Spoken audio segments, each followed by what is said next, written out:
I was nominated by Shellen Dunsworth to do some rice bucket challenge thing. Sounds kind of lame to dump a bunch of rice on you, so what I'm going to do is I'm going to go ahead and get lit up by a paintball gun, and I'll donate some money for every paintball that I can take. I'd like to nominate the jackass who's going to shoot me, Skylar Mills, the jackass who's filming me get shot, Cole Mills, and just an overall jackass, Mike Fiore.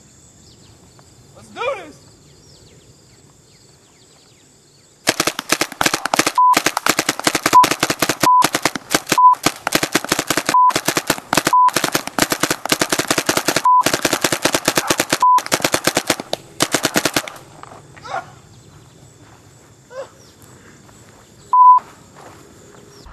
Rice bucket, bitch.